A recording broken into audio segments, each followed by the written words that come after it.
I'm Cora. I somewhat know how to draw poses and I know how to sketch, but I'm restudying everything to become even better, and then I'll note down everything I learned in the Google Sites. If there's something I noticed while making my last video, I'm really messy when I'm sketching, and I like to take my sweet time while doing it, often distracting myself by adding little details or something. Now, how do I fix this? I could just watch a video on how to get better at line work. That would be nice. But you saw the title. Gesture drawings are meant to capture the flow and movement of a pose. They can help you draw cool dynamic poses and maybe even show you how the body can move in unnatural yet possible ways. And some like to do gesture drawings for a little warm-up. I wanted to do a session of gesture drawings since I haven't practiced them that much. So that was a lie. I actually never practiced. Gesture drawings are normally done pretty quickly, from maybe 10 minutes to all the way down to 5 seconds, and they're done back to back in a single session. You see, if I practice gesture drawing while also focusing on my line work, I can improve my poses, my line work, and also my speed depending on how much time I spend. It's 3 birds with 1 stone. Since I don't have a lot of practice with gesture drawing, the most logical thing would probably be lowering the timer bit by bit per session. Maybe 1 minute for 3 drawings, 50 seconds for 5 drawings, and 40 seconds for 7 drawings, and so on. Unfortunately, I forgot about one thing though. If you pick me up and shake me, my head sounds like a spray can. How hard can it be? I said with no experience and decided to draw 100 poses with 20 seconds each. I decided to draw a bunch of JoJo poses. That probably wasn't the best idea since a lot of artists recommend to study from real life. But in my defense, it was fun though. I did my first gesture drawing out of 100 and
the general who wins the battle makes many calculations in his temple before the battle is fought. The general who loses makes but few calculations beforehand. Sun Tzu, The Art of War. Yeah, I definitely know which general I am. I did a pit stop after 50. They weren't what I hoped for, so I went back to take some notes. Do you like my Made in Heaven? I decided to go back and watch some videos on gesture drawing and also line work.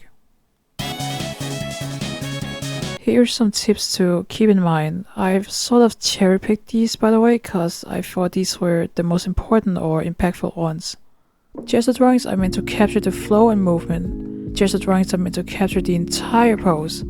There is no need to get distracted by little details.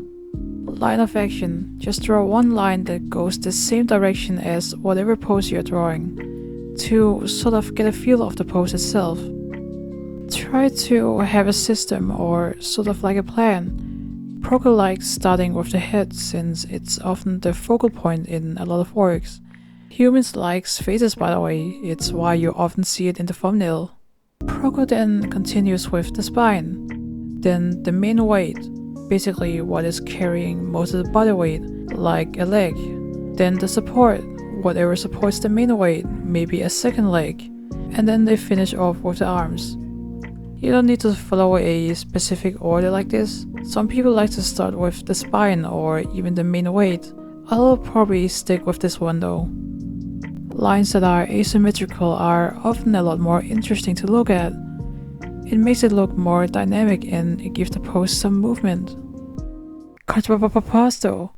Sorry. Contrapposto, which means counterpoise in Italian, according to the wiki.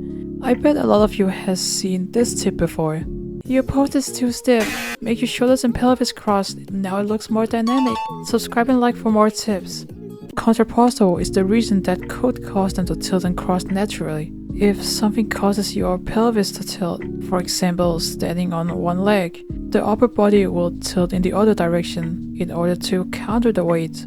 The upper body will basically rebalance the body so it doesn't fall over because of gravity. Of course, this won't always be the case if you're doing some sort of movement that might require the body to go off balance in order to do some specific action, like a cartwheel or even some sort of kick. Again, these tips are cherry-picked. The videos I got these tips from will be in the description. You can definitely apply some of these tips for your line art, but I will cover more line art tips in another video. Chicken scratches and chaotic surging lines. Chicken scratching is when you go carefully tiny line by tiny line, and chaotic surging line is when you draw something without really thinking until it looks like something. It's pretty messy. Surging lines can still be useful if you wanna like dump down information from your brain onto the paper as fast as possible. If you want clean lines, I'd suggest to try and avoid these two. Draw with your arm and not just your wrist. If you draw with your entire arm, this will give you a way bigger area of range. This is really useful if you're drawing long and big lines, especially straight lines. And if you're drawing smaller details, then I'd recommend just using your wrist. Don't press too hard. Find a comfortable pressure, because if you press too hard, it can be harder to control the pen. If you draw too slowly, your lines become sloppy and slowly lose their form. If you draw too fast, the lines get uncontrollable and it might not go the direction that you intended. Find a speed where you can draw with both confidence and comfort. Here's a nice tip for speed. Draw fast, but don't draw faster than your brain can think. If you direct your attention to where you want your line to end, your hand will naturally follow. If you follow a bit through with your lines beyond the end, your lines become a bit more consistent at the end. Think of it like a race. Runners don't slow down and stop at the goal, cause they're being as consistent as possible. I like to call this edging the line. If you want to be precise with your line, hover your pen over the line you want to draw in order to sort of like warm up before you actually draw it. CSI lines. Great results can be achieved with small forces. Sun Tzu.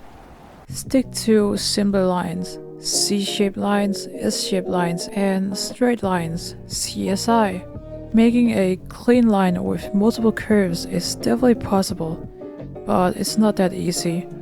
And often when you try to do multiple curves and turns for a continuous line, it ends up looking a bit sloppy. I'll probably revisit line work when I eventually make a line art video. And again, these are cherry-picked. There's definitely more tips. I just thought these were the most important and impactful ones.